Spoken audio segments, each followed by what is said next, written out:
sekali lagi patokannya adalah ada pengecualian dari hukum umum keterpisahan, yaitu boleh bertemunya laki-laki dan perempuan, tapi ketika aktivitas yang dibolehkan itu dibenarkan oleh syariat. Begitu.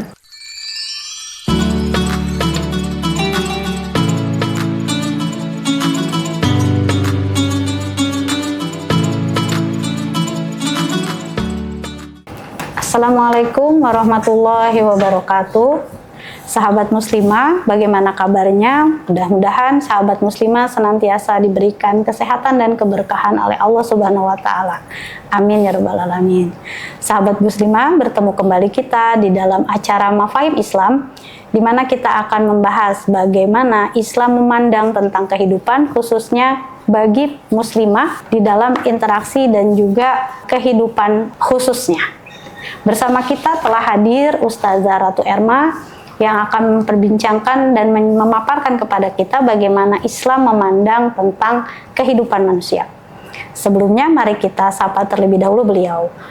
Assalamualaikum warahmatullahi wabarakatuh, Ustazah. Waalaikumsalam warahmatullahi wabarakatuh. Bagaimana kabarnya Ustazah hari ini? Alhamdulillah bil khair. Rahma juga. Alhamdulillah. Mudah-mudahan semua sahabat muslimah dan keluarganya juga dalam lindungan Allah SWT ya. Amin ya rabbal alamin. Pada episode sebelumnya Ustazah kita sudah membahas bagaimana interaksi perempuan ini dengan lawan jenis begitu ya Ustazah ya, yang ternyata defaultnya itu adalah terpisah gitu ya. Lantas apakah berarti gitu ya tidak boleh ada gitu Ustazah sama sekali interaksi antara laki-laki dan perempuan ini gitu? Baik sahabat muslimah rahimakumullah, mudah-mudahan perbincangan ini menjadi keberkahan.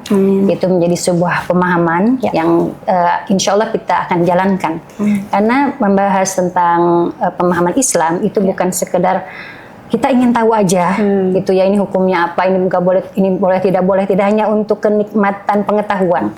Tapi justru mempelajari pemahaman Islam, syariat Islam itu untuk diamalkan, dijalankan. Nah, semoga kita diberikan kekuatan untuk komitmen ya, terikat dengan hukum syara ini. Ya. Nah, jadi bukan tidak boleh sama sekali ada interaksi itu ya. Ada yang dibolehkan, tetapi patokannya itu adalah yang dibenarkan oleh hukum syara. Yang Allah SWT sebagai pembuat hukum itu sudah mengatur ini boleh, ini tidak boleh gitu, interaksi itu. Jadi landasannya bukan akal atau hawa nafsu kita. Karena kita pengen ketemu nih, gitu ya, ketemu aja. Padahal itu aktivitas dan sesuatu yang sesungguhnya syariat tidak jelaskan itu boleh. Nah, jadi sekali lagi patokannya adalah ada pengecualian dari hukum umum keterpisahan, yaitu boleh bertemunya laki-laki dan perempuan, tapi ketika aktivitas yang dibolehkan itu dibenarkan oleh syariat. Begitu. Berarti ada aktivitas-aktivitas yang diperbolehkan, ada yang dilarang ya Ustazah. Baik.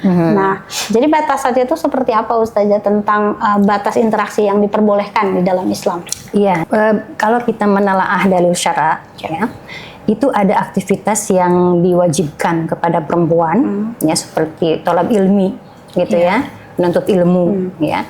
Kemudian ada kewajiban untuk li'ada'il hajj, ya, untuk menunaikan haji, ya. Kemudian ada juga yang disunahkan untuk dilakukan. Nah, ketika khitab syari, sapaan Allah gitu ya terhadap aktivitas perempuan, dan itu kita pahami diwajibkan pada laki-laki dan juga perempuan, maka kita melihat faktanya kan mereka berkumpul, bertemu, berikhtilat di sana gitu ya, bersama-sama, bercampur baur. Nah, itu bolehnya itu ketika tadi ada perintah dari Allah untuk menunaikan ibadah haji.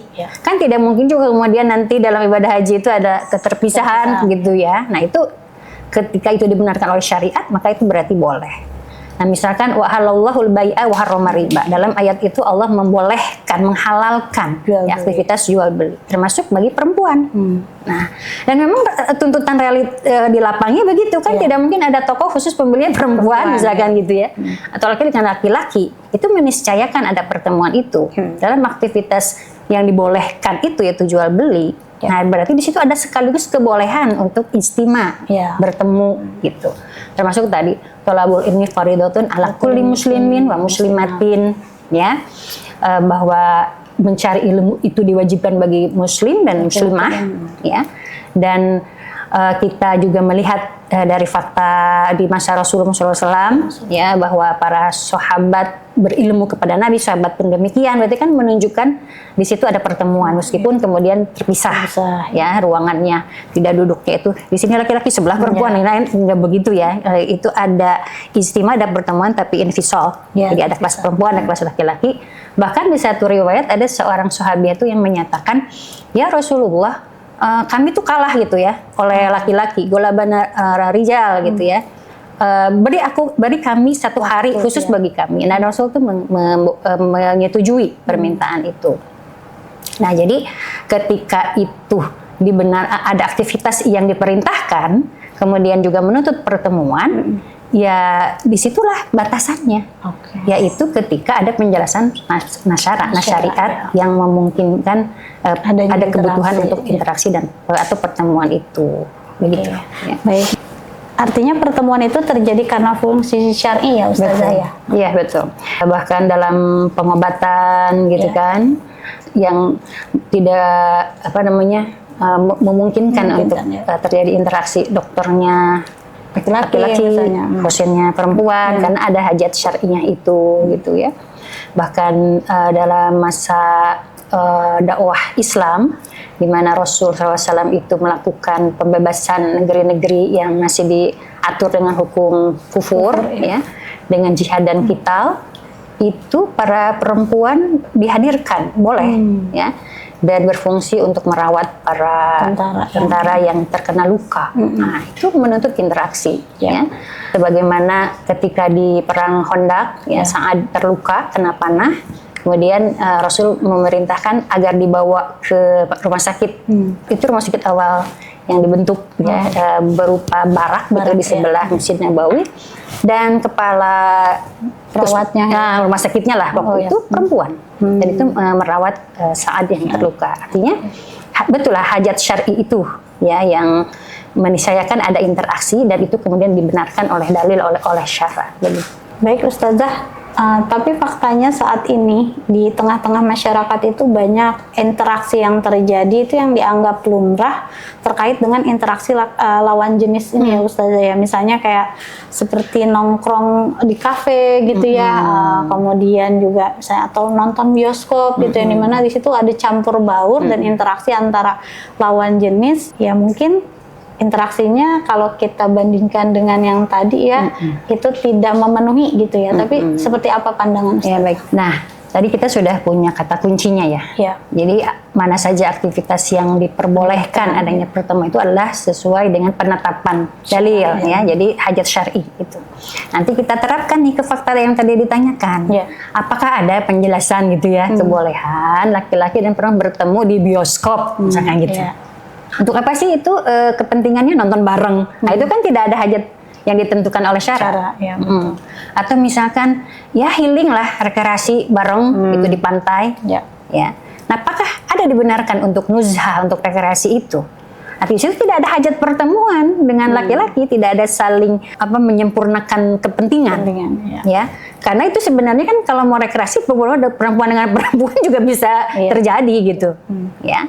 Atau misalkan ingin menikmati makanan tertentu kan nggak mesti juga datang ke tempat umumnya di situ campur bau dan seterusnya gitu. Yang nongkrong apalagi sampai malam sebagaimana fakta hari ini. Nah, jadi catatannya tadi kita tinggal lihat saja apakah kegiatan-kegiatan yang sekarang berjalan itu sesuai dengan petunjuk syara.